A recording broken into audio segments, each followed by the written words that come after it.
Long Dark. God, alright, I gotta tell you a little bit about this game. I got it a while ago, and I tried playing it and just died instantly, put it down, and I started playing something else. And this is one of the hardest games I think I've ever played.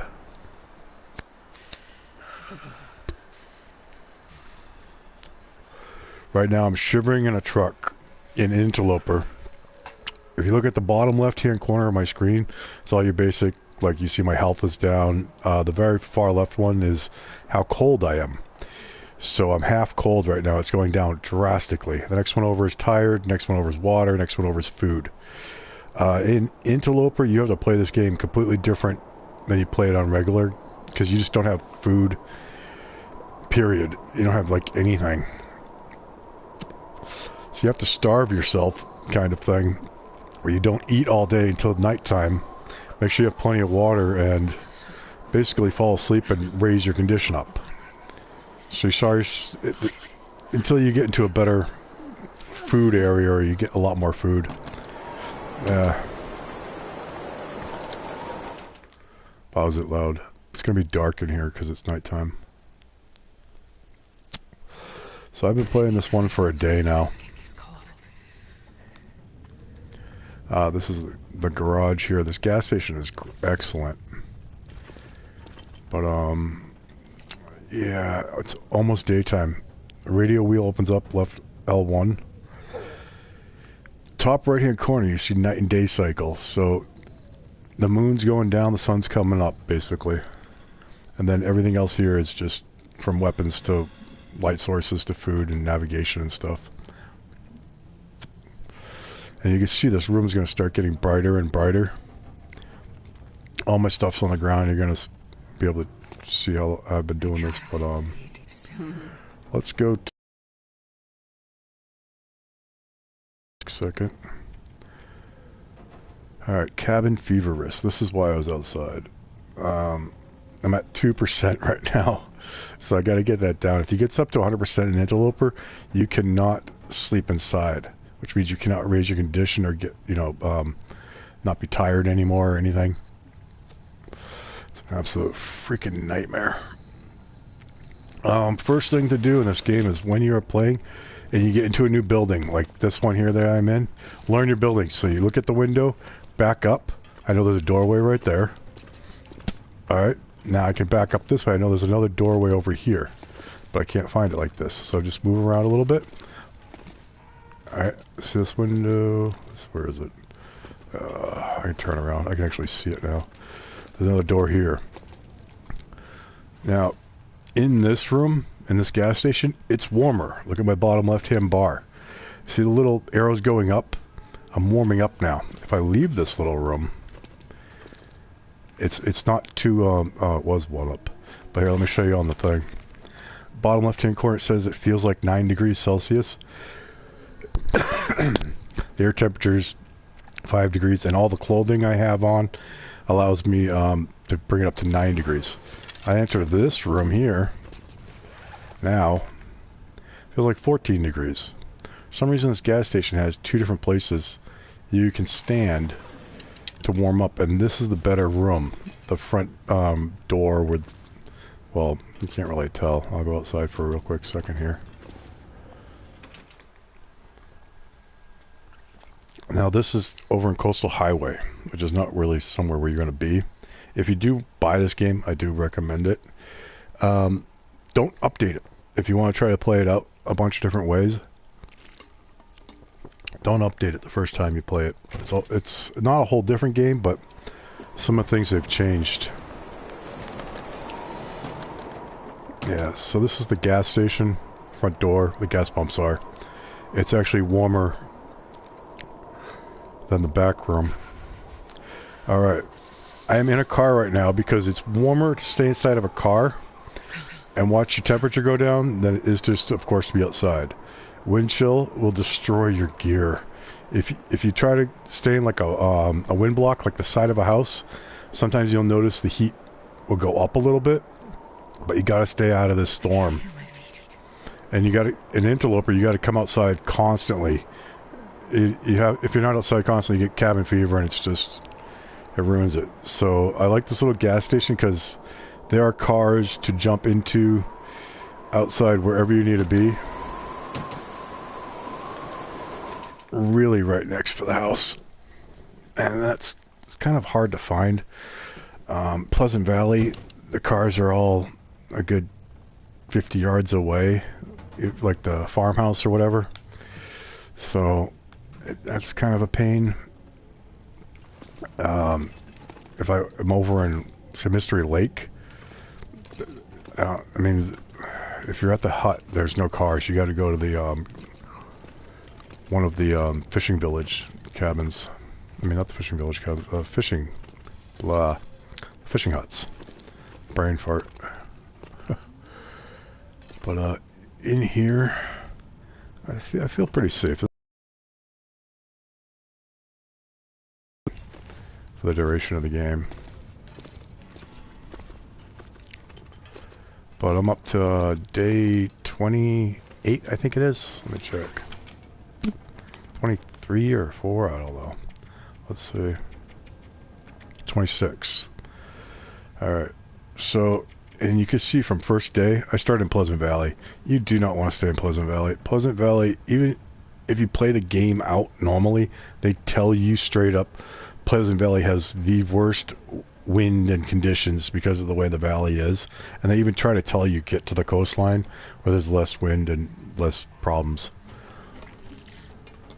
So when you play this game for the first time, play it without updating it, and you will get a little bit of a different game, different menus. They changed some of the stuff around. Like you have to find things or do quests for these people you actually do find in the game in the story mode to be able to earn how to, you know, make rabbit skin gloves, rabbit skin hat, deer skin leggings.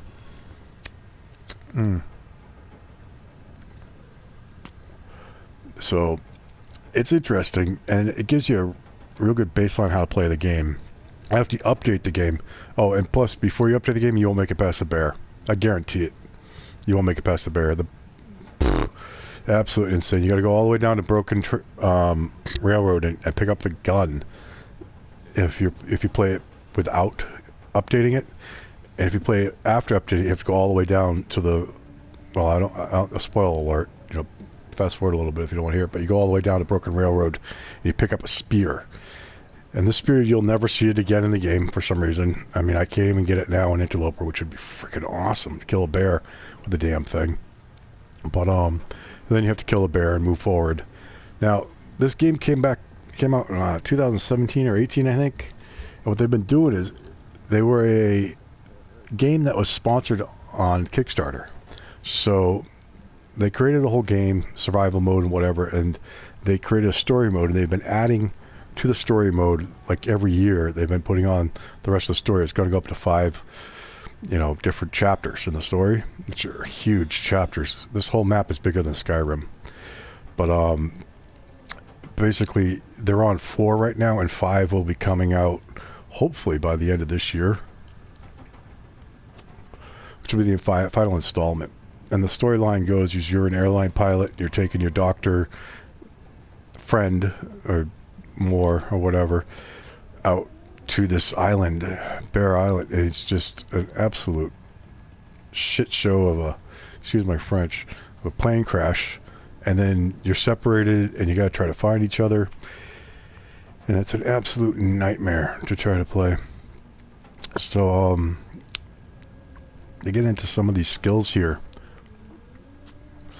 they're all really important to get up, but in Interloper, the most difficult setting you can play, you really want to get up this cooking skill to the highest level, till where you can eat basically predators and not get parasites. If you get parasites, you have to take 20 days of inoculations to freaking get rid of them. So every single day you'll have to take a boom antibiotic, boom, another one for 20 days to knock out the parasite. You miss a day, they're on, and they just riddle you.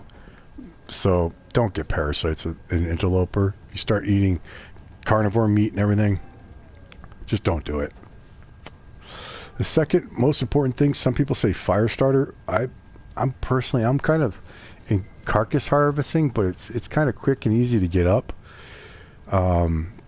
There's also ice fishing, which can be really important, and archery. I mean, once you get the bow, this is going to be really important to get rid of your swagger. Basically, the bow sways. I mean, swagger.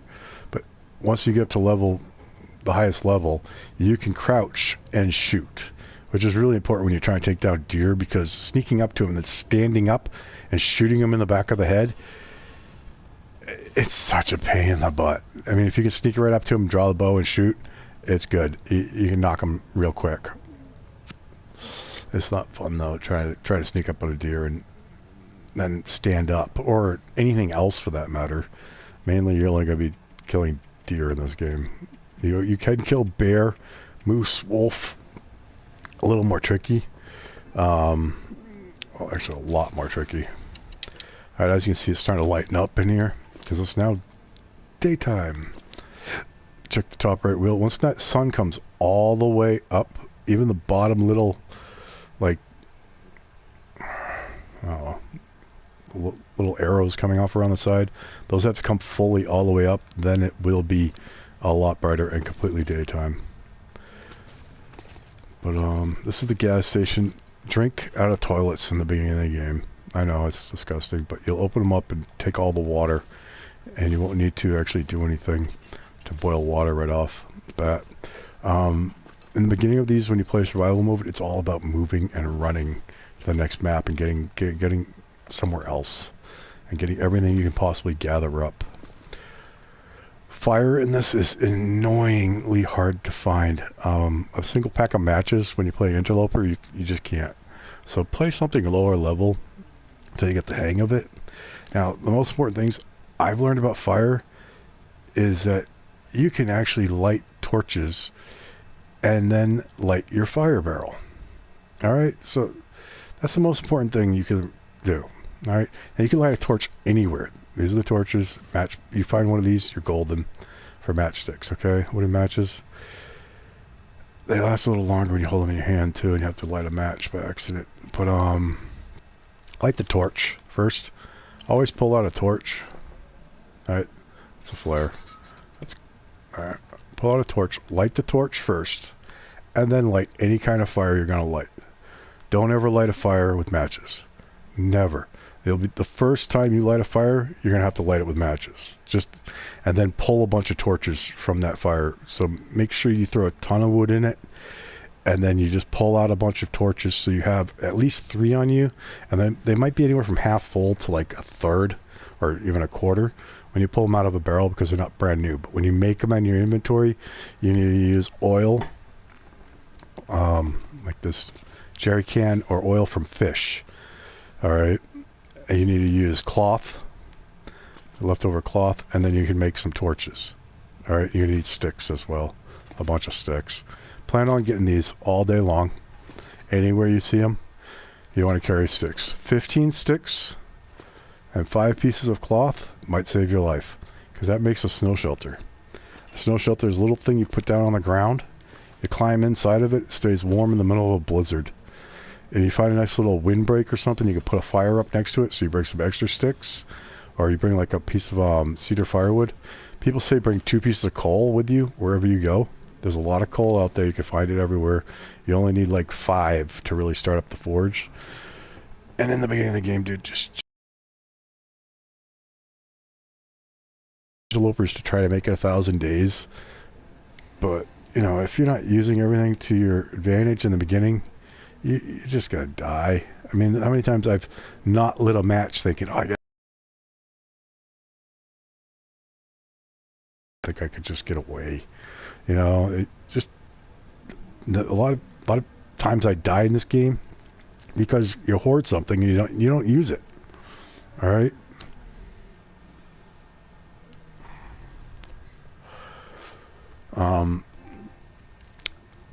Oh jeez, my wire's broken, so it keeps telling me my controller's not connecting. All right, cans of paint. I thought they were useless in the beginning, but they really aren't useless. I mean, you can mark the floor, put it on your map wherever you were. Say you have been here, I've searched this, I've done that, blah blah blah. They're actually kind of useful. And when you, like here on the lake, another game I had, I'd sprayed arrows from one fishing house to the next fishing house to the next fishing house. So I get to Jackrabbit Island and then spray arrows to come back again. Because if you ever get stuck in the fucking, you know, blizzard where it's a whiteout, or the fog where you can't see 10 feet in front of you, having these arrows to have a directional marker to say, okay, I got to go straight exactly that way and then run that way and just keep chugging along until you find the next, you know, whatever house to get into. Yeah. It'd be very useful. The wheat stones, you can find these all over the map. These will sharpen all your stuff. Sewing kits. God, you're going to want to find a lot of these. And find a can opener before you start opening cans. Because in Interloper, if you open cans without a can opener, you will not get empty cans. And empty cans make bombs, basically. You take this here and stump remover, and you have to go over to a weapons basically bench and make these huge ass like grenades you could throw at wolves and packs of wolves. And that's what you want them for. Because like anything, because when you get a pack of wolf, it's up kind of like Black Rock or a couple other spots, quite a few spots where there's timber wolves running around. You get a little bar at the bottom of your screen that tells you how enthusiastic they are about killing you. Okay, so basically you have to shoot them with arrows, throw bombs at them, throw rocks at them, throw torches at them, whatever it is to bring that bar down. So you kill one of them. Oh god, dude, yeah, it drops that bar in half or 3/4 instantly, but there's still other wolves that want to kick your butt. But you throw one of these at them, pretty much ends it. Not an empty can. I haven't even gotten to an station yet to make bombs yet. They're little can bombs. They're pretty fun. Books. Read your books. Keep your books out that you want to read when you have extra food. Only when you have extra food. Okay? So what you're going to do is when you want to sleep at night, you need to drink water and eat food. It's 900 calories to get through 12 hours. But you shouldn't go 900 calories. You should go 750, go 10 hours, because that's about it that you can do on Interloper with the amount of water that you can hold. Like in your bladder, you're going to fill up, and make sure you fill up with water. Don't go to sleep without being fully, you know, with water. You don't want to be thirsty. Wake up, because it'll bring your condition down. And you want to make sure you are at the minimum amount that you need to make it. So if I wanted to go 10 hours right now, it says in the bottom right, calories burned 750. Calories stored 0 right now because I'm starving. So that right there, I need to eat 750 calories to sleep through 10 hours perfectly. Okay, without losing condition. So you're playing a game here for in the very beginning of negotiating your sleep and the amount of food you have.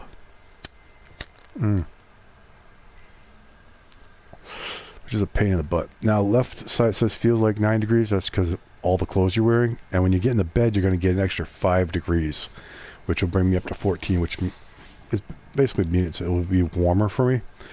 That's really useful to know and to look at in the beginning of this game, because if you don't pay attention to that, you're going to freeze to death out of bed some night in a cave somewhere.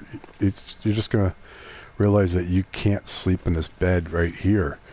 It's too cold or something, you know, or that you're in a cold room and you think you're too cold, but once you get in that bed, it's going to warm you up by another 3 degrees and you're going to be fine. So you might be taking naps, you know, jump in a bed for 2 hours, warm up, jump in a bed for 2 hours, warm up, go back outside, blah, blah, blah, do whatever you got to do. But lots of little nicks and crannies to this game. It's a real nooks and crannies. Yeah, it's a pain in the butt. It really is. This map is gigantic. Okay, if you are gonna play this, I highly recommend going online Go into the, I think it's Steam. They have a full set of maps. Now you can see my temperature is going down 3. Even though it seems like a nice day out, it's after a storm. So it is insanely cold. It is so cold. It's in the truck. I'm still going down by 2 arrows. But I can sit in this truck now for a little bit. Actually, I'm going to wander to the back truck.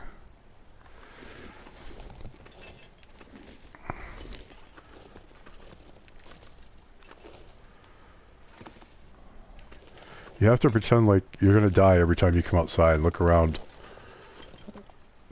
for wolves, bears. I had a bear literally come right over here. Boom. Go right to my door. Walk all the way back out. Go that direction. He's behind that fucking house, and he must have been on me. I leave the vehicle. He turned around over there, starts running back to me. I got right back in the vehicle. I couldn't even get back in the house. He was coming at me so quick. I was like, why are you on me, bear? I had 2 pieces of meat on me. He could smell me from however far away. If you have an interloper, the more meat you have on you, which is on the ground outside, keeping fresh, that's your refrigerator, by the way. You're going to want to know that. If you leave meat inside, it will rot real quick.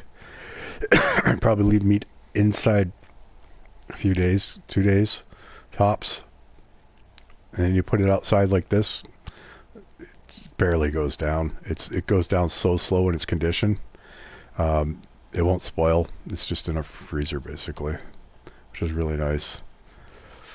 So you gotta learn to do that. But this bear, man, once when I realized that it was the meat that was on me, I only had 1 cent thing. If you look at here in your afflictions, a little thing will pop up saying your scent. If you have 1 cent, stuff immediately around you will smell you and come after you. If you have 2 cents, stuff from like up the hill will smell you and come down, and they will all come in and try to kill you. If you have 3 cents, I swear to God, they come from across the map to come and kill you. All right. Now, an interloper, I have learned if you have wolves on you and you're trying to get rid of the wolves, and you got these damn wolves, man, they will howl and start up a howl, and they will draw in more wolves. I've had 1 wolf in the area. It started hunting me down. It will follow your tracks. Don't take the same freaking direction every single time. Because the wolves, I swear, they follow your tracks, and they will go back and forth along them. And if you go the same way every time, oh God, there's going to be a wolf around the freaking corner. It's going to pop you in half a second, and then it's going to be the end of your game. You're going to be a day whatever. You've been doing this for days trying to play this, and that wolf just killed you in half a second. So just try to be smart about it. Wolves hate fire at night. It's really good to get away from a wolf with a torch. I don't know why I just went outside. But torches, you always want to have at least a couple of them on you. If you're pulling them from a fire pit, have a few of them on you, because they're going to be like half full. And you can light torches from an old torch. You can light a torch from a lantern. You can light a torch from another fire. What did I hear? There's so many noises out here. It makes you think something's here. Crap. I'm not heated up yet. What am I doing? Oh, if you're going to play this game too, expect to wait around a lot. I mean, a real lot. Right now I'm just trying to chase off that cabin fever, which was not in my afflictions anymore. And I do not want to get it. I had 2 to 6%. No, can't do it. Got to go outside, stay outside, sit in a car. Even if it's a blizzard outside, you come inside like this, warm up, go back outside, rinse, repeat. That's the way you live through blizzards here. It's insane how to get through this. Alright, so I'm on day 26. It's just going to get worse. And when it hits day 50, that's it. Like, it's at its all-time bad. So I'm halfway to its being as worse as it can be. And yeah, it's It's not fun, man. This game kills you left and right. All right. There's so much stuff to learn here. Like, dude, if you look at my totals, 25 days. That's this one. This is my, yeah, this is my game. Anyways, I'm at a quarter warmth, so I'm just gonna. That's my idea how to play this game. All right. So when you start, you're gonna start any zone, and if you're gonna play Interloper, I don't recommend starting anywhere you don't know really well. Forget Ash Canyon and Black Rock Mountain. If you get a start position in one of those two, and it says you start here, just, I mean, Black Rock can be okay, but there's timber wolves everywhere. You are buck naked, and unless you know the paths to go through to avoid all the timber wolves, just don't do it, because you got to go like from the prison down to the tower, and then down the rope, and then over the transit station. It's a pain in the butt to get around the wolves, but it can be done. One of my favorite spots to start is actually Pleasant Valley, up near the plane crash, which is really weird because it really puts you in the middle of the woods and you have no houses or anything right immediately around you.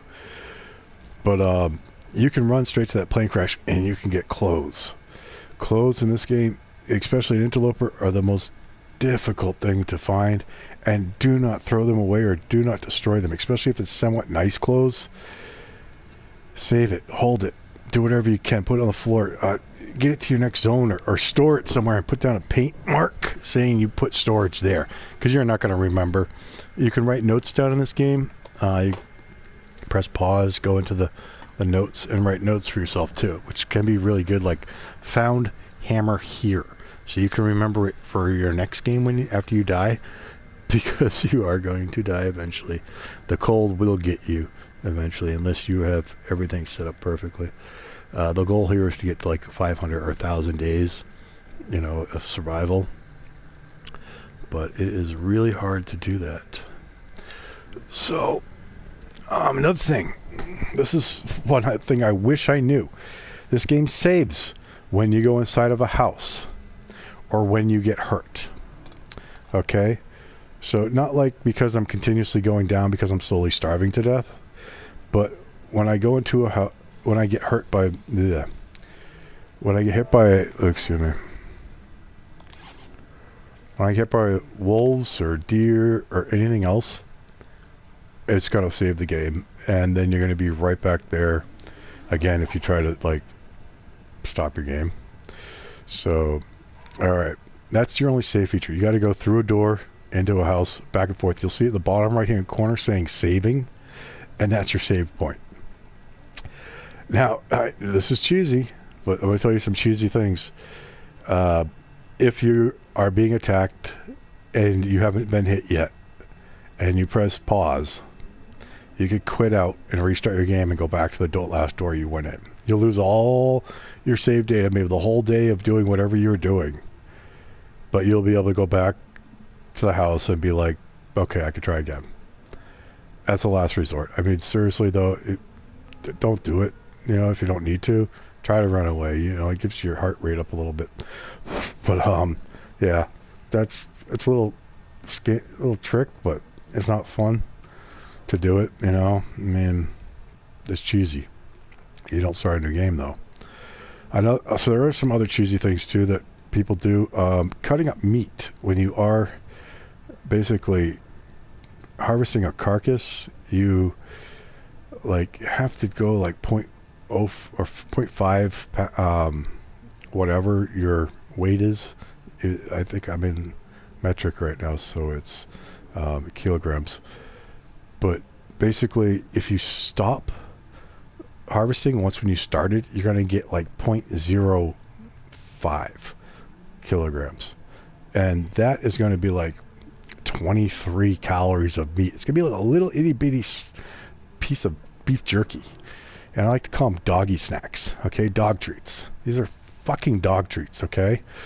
I'm not joking. You're going to carve up this thing and you're going to make a ton of these little pieces of meat.